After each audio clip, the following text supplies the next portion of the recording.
जी हाँ दोस्तों, स्वागत है आपका करियर दिशा फ्यूचर की यात्रा में। आज मैं आपके लिए लेकर आया हूँ एक तहलका धमाका। क्या आपको भी 10वीं के बाद यानी 11th-12th के बाद कोई स्कॉलरशिप की जानकारी चाहिए? तो आज मैं इसी स्कॉलरशिप की जानकारी लेकर आया हूँ आपके लिए कि सर हमारे लिए अगर हम लड़की हैं, लड़के हैं, माइनॉरिटी है, तो what are the different options available with us? कौन सी ऐसी स्कॉलरशिप अपॉर्च्युनिटीज़ हैं हमारे पास जो हम कर सकते हैं? तो सबसे पहली है, सबसे महत्वपूर्ण है NSP, national scholarship portal. Pre matric scholarship, post matric scholarship आजकल आप सभी जानते हैं बहुत ज़्यादा चल रही है और सभी को एक फाइनेंशियल एड चाहिए होता है कि वो अपनी लाइफ में ग्रो करे।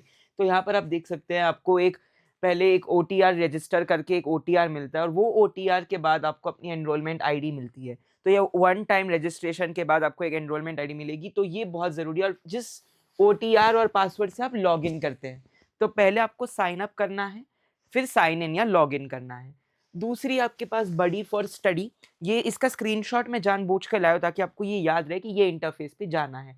ACSR इनिशिएटिव बाय ऑप्टम है, यानी कॉर्पोरेट सोशल रिस्पॉन्सिबिलिटी, जहाँ पे लाइफ स्कॉलरशिप आती है और सारी की सारी डिटेल आप देखिए। स्टेम स्कॉलर्स, बहुत सारी स्कॉलरशिप आपको यहाँ मिल जाती है, चाहे आप 10th के हैं, 11th के हैं, 12th के हैं, लड़की है, लड़के हैं, माइनॉरिटी है। अगली है प्रोटियन विद्यासारथी। प्रोटियन विद्यासारथी भी बहुत तगड़ी वैकेंसी है। यानी यहाँ पे बहुत सारी आपको स्कॉलरशिप मिलती रहती है। तो आपको बस जाके अपना ब्राउज़ करना है यहाँ पे और अलग-अलग टेस्ट की, जैसे एप कुछ-कुछ टेस्ट होते हैं जिसमें एग्ज़ाम की ज़रूरत होती है, तो वो भी प्रिपरेशन आप यहाँ पे कर सकते हैं। यहाँ पर आप देखते चलेंगे major government and central scholarship. तो अभी scholarship pre matric, post matric तो है, Vidyasaarathi, buddy for study, Protean पे है। बट ये कुछ सेंट्रल है, कुछ स्टेट है, जैसे UP scholarship, Andhra Pradesh, Karnataka scholarship, है ना, महाराष्ट्र स्कॉलरशिप, महाडीबीटी। तो हर एक की स्कॉलरशिप अलग होती है। वैसे ही सेंट्रल की आती है MMMS, national means cum merit scholarship, जिसमें एक एग्जाम देनी होती है। ये आपका 8 से लेके कंटिन्यूएशन के 9 से 12 तक होती है, जिसमें फैमिली इनकम 3.5 लाख से कम होनी चाहिए। तो इस टेबल का स्क्रीनशॉट लेके चलेंगे। क्यों? क्योंकि इस टेबल में मैंने आपको कौन अप्लाई कर सकता है, कैसे अप्लाई करना है और कितनी देर तक अप्लाई करना है, हर एक चीज़ बताई है। तो ज़रूर इसको प्यार करें। National scholarship portal central government, जिसमें 11th-12th diploma, UG, PG. Post matric, जिसमें एससी, एसटी, ओबीसी आ रहे हैं। Post matric minority scholarships, AICTE Pragati for girls, AICT Saksham scholarship. और यहाँ पर आप प्राइस देखिए, 12,000 पर ईयर, 10,000 से 23,000। तो ये आपको कुछ तो वापस आ रहा है, आपकी जो भी फीस है कुछ तो रीइम्बर्स हो रहा है, कुछ पैसे तो आपको मिल रहे हैं। तो क्या गलत है इसमें? और यहाँ पे इसकी साइट्स है scholarship.gov.in, स्टेट स्कॉलरशिप पोर्टल। आप डायरेक्टली स्कॉलरशिप पोर्टल पे जाके देख सकते हैं। अगर आप साइंटिफिक स्कॉलर है तो केवीपीआई स्कॉलरशिप, इंस्पायर जो कि डीएसटी की स्कॉलरशिप है, department of science and technology, NTSC scholarship, जिसमें आपको एक एनटीएससी की एग्जाम देनी पड़ती है। मोस्ट ऑफ दी स्कॉलरशिप्स या तो मेरिट बेस्ड होती है, या तो इनकम बेस्ड होती है, या तो माइनॉरिटी बेस्ड होती है, या तो ये एग्जामिनेशन, आपको एक एग्जामिनेशन देनी होती है, उस बेस्ड पे होती है। अगली है कॉर्पोरेट फाउंडेशन स्कॉलरशिप्स। तो आपकी बहुत सारे PSUs, public sector, ONGC scholarship वगैरह मिलती है आपको। बहुत सारी अलग-अलग स्कॉलरशिप्स है, जैसे कि आपको डिटेल्स मिलती है for the Tata, India bulls, Reliance. बहुत टॉप ऐसे स्कॉलरशिप प्रोग्राम्स हैं जिसके तहत आपको ये मिल सकती है।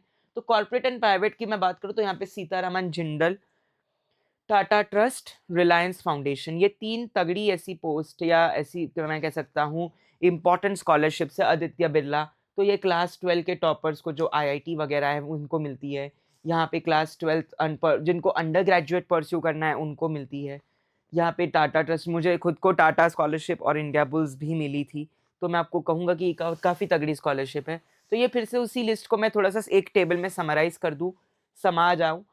NMIMS, national means cum merit scholarship, NSP से national scholarship portal, post matric scholarship, pre matric scholarship, minority, AICT, all India council for technical education, Saksham scholarship, inspire scholarship, KVPI, Sitaram Jindal, Tata trust, Reliance foundation, Maulana Azad, NTSC और CBSE. और आप सभी को इस table का screenshot ले लीजिए जल्दी से, क्योंकि इस टेबल में मैंने सारी डिटेल्स दी है, चाहे वो आपकी स्कॉलरशिप हो, किसको मिल सकती है, कितना पैसा मिलेगा और कैसे मिलेगा। सारी डिटेल्स मैंने यहाँ पे दी है। आप देख सकते हैं PM scholarship for armed forces, Vidyasiri, e Kalyan, Swami Vivekananda, IDBI bank, HDFC bank, LIC golden jubilee, NSDL, Bharti foundation, SPDC. ये भी कुछ एडिशनल स्कॉलरशिप है या बोनस स्कॉलरशिप है, तो मैंने सोचा कि आपके लिए थोड़ी सी बोनस स्कॉलरशिप भी लाई जाए। तो स्वामी विवेकानंद मेरिटोरियस स्टूडेंट जो वेस्ट बंगाल के हैं, HDFC अंडर द CSR जितने भी अंडर प्रिविलेज स्टूडेंट्स हैं उनके लिए है, LIC economically weaker section EWS से जो आते हैं उनके लिए हैं, CBSC सिंगल गर्ल चाइल्ड, मौलाना आज़ाद, PM स्कॉलरशिप, विद्याश्री जो कि कर्नाटका की स्कॉलरशिप है। तो मैंने कहा ना आपको state central, minority non minority, boys girls, income group less than 2 lakh, less than 3 lakh, less than 8 lakh, बहुत ऐसे कैटेगरीज है स्कॉलरशिप के। तो आपको देखना पड़ेगा कि आप किस कैटेगरी में एग्जैक्टली फिट होते हैं, और इसकी सारी जानकारी आपको इसी चैनल पे मिलेगी, तगड़ी वाली, जहाँ पे मैं हर एक डिटेल्स, टिप्स, ट्रिक्स, डेडलाइंस, सारी चीज़ें कि आपको कहाँ से कौन सी स्कॉलरशिप कैसे भरनी है, कितने में भरनी है, कहाँ से भरनी है, एवरी डिटेल। क्योंकि हमें यही नहीं पता चलता स्कॉलरशिप की डेट कब आके चली गई, we do not realise it. तो इस चैनल पे आपको वही देखने मिलेगा। इसी तरीके से जुड़े रहिए और ऐसे ही प्यार हमसे करते रहिए।